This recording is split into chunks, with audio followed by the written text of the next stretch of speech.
Isiah Thomas's talent. To me, the best point guard of all time is Magic Johnson, and right behind him is Isiah Thomas.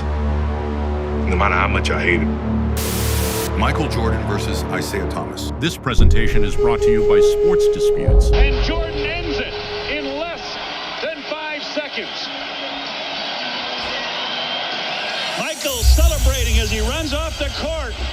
In the NBA, rivalries are common, but what Michael Jordan and Isiah Thomas shared wasn't just a rivalry. It was pure, unfiltered hatred. This wasn't just about basketball. It was personal, and it left scars that time hasn't healed. Let's peel back the layers and uncover the moments nobody talks about. The beef began in 1984 during preparation for the Olympics. Back in the day, the NBA would send college athletes to represent Team USA instead of current NBA players. In order to prepare for games, Team USA would play exhibition games against NBA stars. At the time, the 1984 team was known to be the best team ever assembled in the Olympics.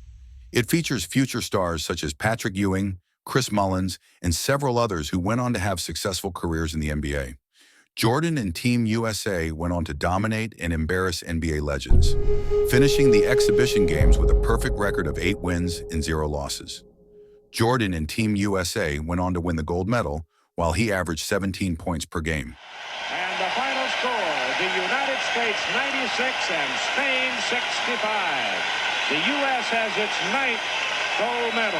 While Jordan was becoming the NBA's golden boy, Isiah saw him as a threat, not just on the court, but to his legacy.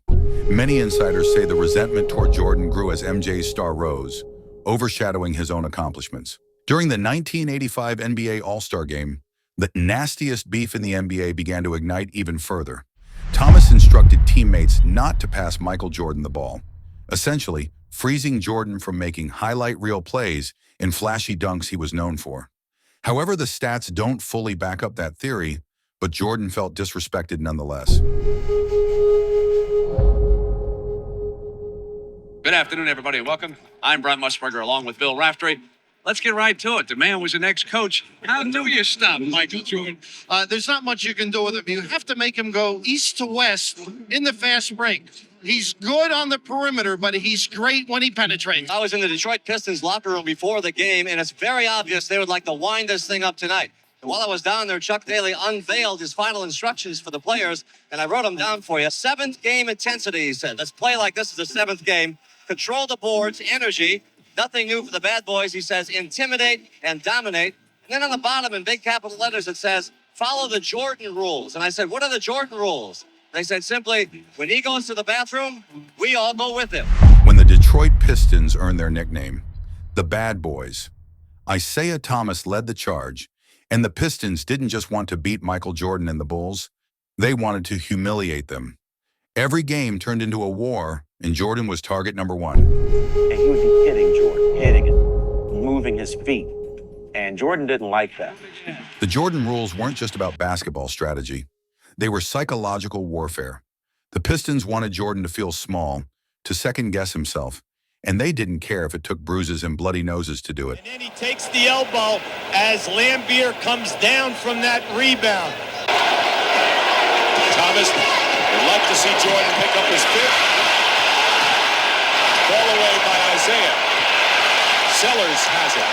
90-84. And they're going to call Rodman with the foul.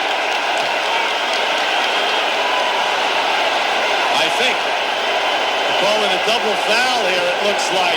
Rodman and Michael Jordan. Dennis Rodman and Michael Well, that'll be 5 on Michael Jordan. 1 more and he's gone. Rodman's 3rd, Jordan's 4th. You know what's difficult about that, Dick, is that they had an advantage going down the floor. There it is right there.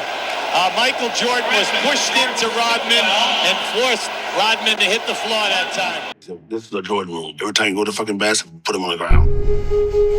When he comes to the basket, he ain't gonna dunk. We're gonna hit you, and you're gonna be on the ground. The breaking point came in 1991, when Jordan finally got the best of Isiah. The Bulls swept the Pistons in the Eastern Conference Finals, but instead of shaking hands, Isiah led his team off the court in what Jordan later called a classless move. Now, am I a sore loser? Yes, I am a sore loser. This is Isiah.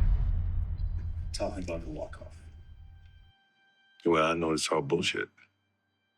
Whatever he says now, you know it wasn't his true actions then. You know, it's time enough to think about it. Or the reaction of the public that's kind of changed his perspective. Jordan never forgave him for it. Ever. Every time Jordan's Bulls lost to the Pistons in the 80s, he would shake their hands after defeat.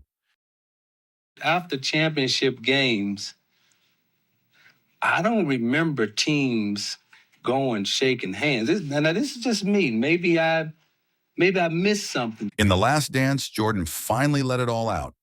He made it clear this wasn't just another fierce opponent. He was someone that Jordan genuinely hates. Over the years, Isiah has thrown shade right back. He's called Jordan petty, accused him of lying, and even suggested MJ was insecure. Are you saying LeBron is better than Michael Jordan? I would pick LeBron James. Now, we done beat the Lakers. We done beat the Celtics. We done beat y'all several times. Ain't nobody had a harder march to the NBA Finals than the Detroit Pistons. We done got cheated. We done got beat up. We have beaten the best of the best to ever play this game. To this day, he still insists he doesn't owe Jordan an apology, and he's not shy about pointing out that Jordan's Bulls didn't beat the Pistons until Detroit was past its prime. Isiah goes home, and his nephew is wearing a Bulls jersey, Michael Jordan Bulls jersey. He said, "Hey, what are you doing?" But I'm from Chicago.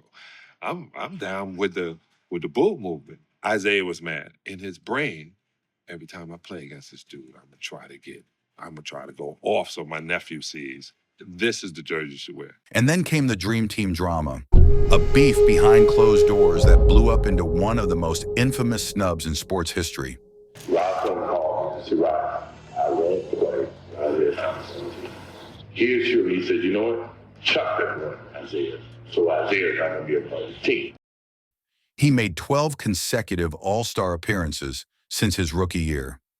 He was a two-time NBA champion in '89 and '90. Jordan has always denied being the reason. But let's be real. Do you believe him? I mean, it did become personal. At its core, this wasn't just about games or championships. It was about pride, power, and legacy. Yeah, Jordan was a great player in the 80s, but they were finishing third and fourth in the division. Yes. So I know all y'all watching want to say, oh, Jordan was he was great in the 90s. Yes. He dominated in the 90s. Yes. But in the 80s, he was out in the first round. Michael Jordan and Isiah Thomas may never squash their beef. And honestly, would we even want them to? If MJ didn't have a worthy opponent, would he still have become the legend we know of today? So what's your take? Was Jordan justified in his grudge? Or is Isiah the real victim here? Let us know in the comments. Don't forget to like, subscribe, and hit that notification bell for more sports beefs that shook the world. Until next time, remember, not all legends get along or ever will. The